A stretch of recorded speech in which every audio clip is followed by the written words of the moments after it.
Deuxièmement, parce que Sarah est un peu perdue. Alors, ça arrive à bon nombre d'entre nous. Ça m'est arrivé. Enfin non, moi ça m'est pas arrivé. Je me suis jamais posé de questions. De toute façon, j'ai quitté l'école très tôt. Que ce soit sur les réseaux, que je ne suis pas la seule qui a choisi de déscolariser son enfant pour cette année scolaire, craignant le Covid, craignant un peu tout ce système un peu comment dire, oppressant, parce qu'entre le Covid, entre les diverses manifestations qu'il va y avoir, parce qu'attention, le Covid va soulever diverses manifestations, que ce soit pour l'emploi, les Gilets jaunes ont décidé de se regrouper dès le 12 septembre, d'aller foutre le bordel. Enfin, on va pas se mentir, ça va être une année catastrophique pour nos enfants. Moi, je comprenais pas. J'ai reposé une question après et en fait, je suis pas reconnue en tant qu'élève pour l'éducation nationale en fait. Quand on est en CNED libre, on n'est pas reconnu comme un élève en tant que tel. Donc on peut pas avoir de carte étudiant, on peut pas avoir de passe région parce qu'on n'est pas reconnu en tant qu'élève. On n'a pas de certificat de... Enfin, on a un certificat de scolarité, mais Non, en fait, j'ai regardé, c'est un certificat d'inscription. Ouais.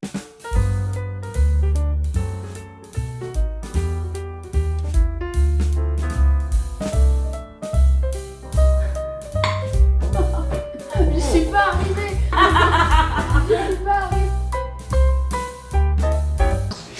Coucou tout le monde, aujourd'hui on se retrouve dans une nouvelle vidéo. Comme vous aurez pu le voir dans le titre, et je vais vous parler de ma reprise du lycée. Alors quand je vous filme cette vidéo, on est le mardi 23 mars, je ne reprends pas encore le lycée car je vais le reprendre normalement, s'il n'y a pas de problème, en septembre 2022, après 2 ans hors système scolaire, entre guillemets.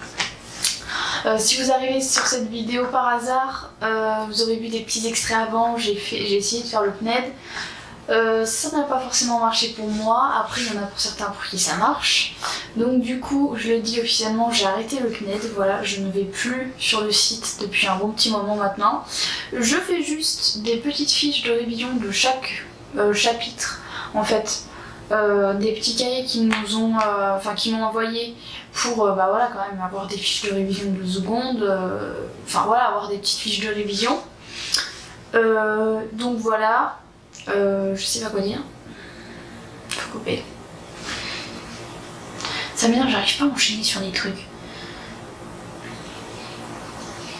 Il faut que j'arrive à enchaîner sur les trucs, c'est... Oh là là. Donc j'ai dit, je fais des fiches de révision. Donc, 1, 2, 3. Donc du coup, j'ai demandé à rentrer en première générale. Je vais pas refaire une 3e seconde, je pense que là c'est bon. Hein. Donc j'ai demandé à rentrer en première générale dans mon lycée de secteur, voilà. Donc les démarches qui ont été faites, j'ai d'abord pris rendez-vous avec ma mission locale qui n'a servi en vrai un peu à rien, à part me parler d'un truc qui aurait pu être bien, mes spécialités, franchement ça ne collait pas avec moi. C'est dommage parce que c'était un système de micro-lycée, je sais pas si vous connaissez, mais en fait c'est quelque chose qui est entre le CNED et le lycée en fait. Je le comprends. En fait c'est un micro-lycée, c'est pour réinsérer les gens qui étaient hors du système scolaire pendant plus de 6 mois. Donc ça avait l'air sympa, mais en fait les spécialités collaient pas avec moi, il y avait des maths et moi je suis pas du tout forte en maths.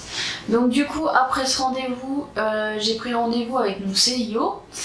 Donc je suis allée au CIO avec mon père, on y allait et tout.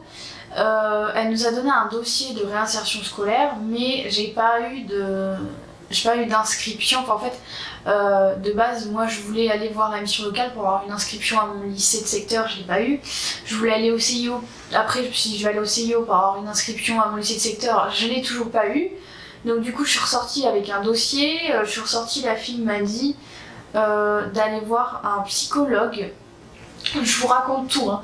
Elle m'a dit d'aller voir un psychologue parce que si vous savez pas, j'ai vécu le harcèlement scolaire et elle a dit que si je rentrais dans un établissement, ça pouvait me rouvrir un traumatisme, donc elle m'a pas conseillé d'aller au lycée et elle m'a parlé du micro-lycée.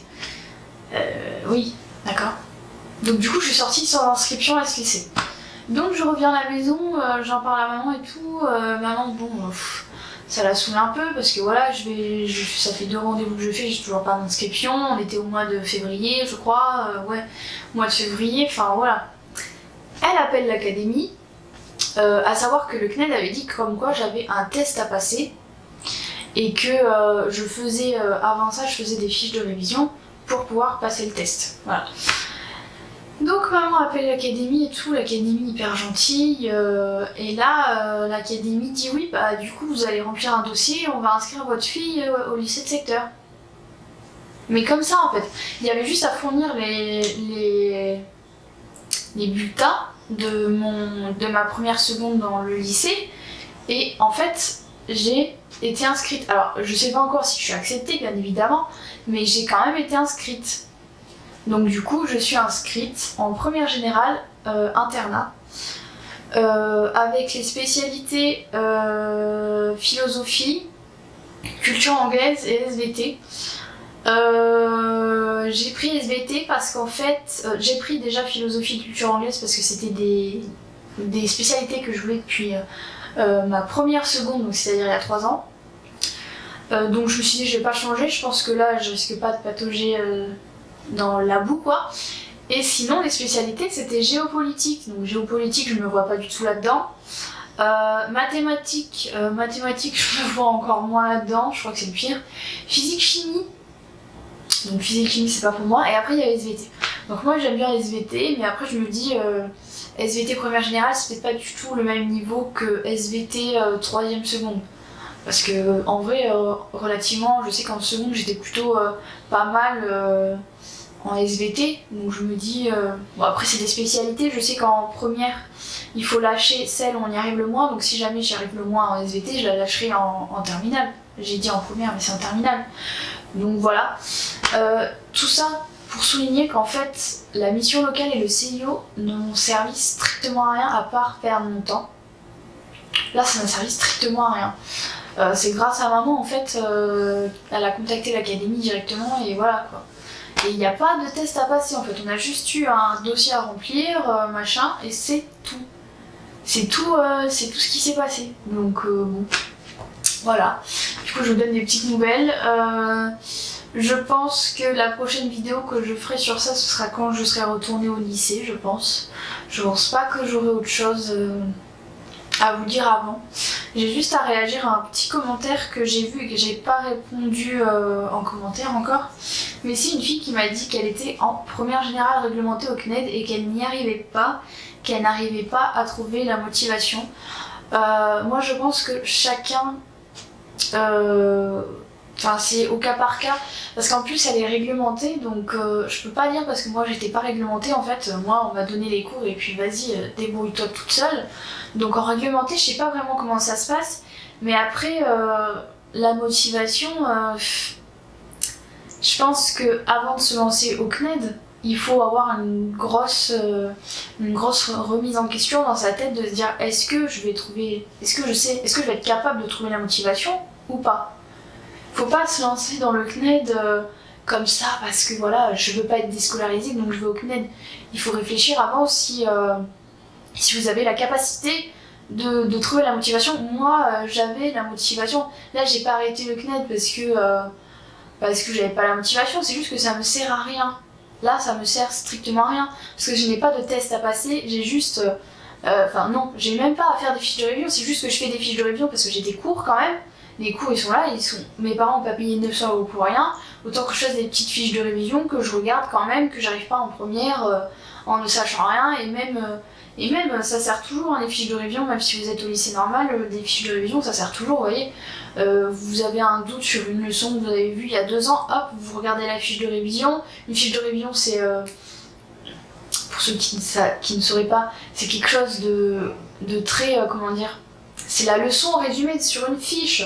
Normalement un chapitre ça doit pas tenir, un énorme chapitre ça doit pas tenir sur plus de 5-6 feuilles. Donc c'est quand même un résumé, donc voilà, si jamais vous avez un doute, vous allez voir la feuille, tac, c'est bon.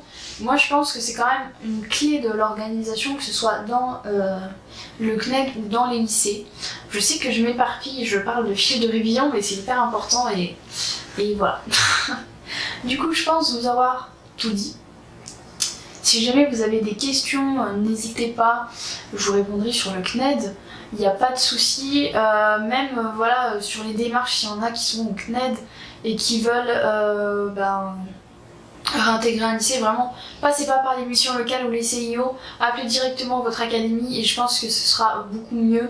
Moi je sais que je suis, ma mère elle a contacté l'académie Clermont-Ferrand, ils ont été hyper rapides, hyper compréhensifs, hyper gentils, donc si jamais vous êtes si jamais vous dépendez de l'académie Clermont-Ferrand, allez à l'académie, appelez l'académie Clermont-Ferrand, vous verrez, ils sont hyper sympas. Je sais pas si les autres académies c'est pareil, mais voilà. Du coup, je vous souhaite une bonne journée ou une bonne soirée en fonction de à quelle heure vous voyez cette vidéo. N'hésitez pas à réagir dans les commentaires et à venir parler entre vous aussi du CNED, ou sinon à venir me voir si vous voulez pas parler en commentaire, à venir me voir sur mon Instagram qui doit être dans la barre d'infos je crois. Donc voilà, n'hésitez vraiment pas, ça me ferait très plaisir de répondre à vos questions, ou si jamais vous voulez vous lancer au CNED ou des choses comme ça. Voilà, du coup, je vous dis merci d'avoir regardé cette vidéo, et je vous souhaite une bonne journée ou une bonne soirée.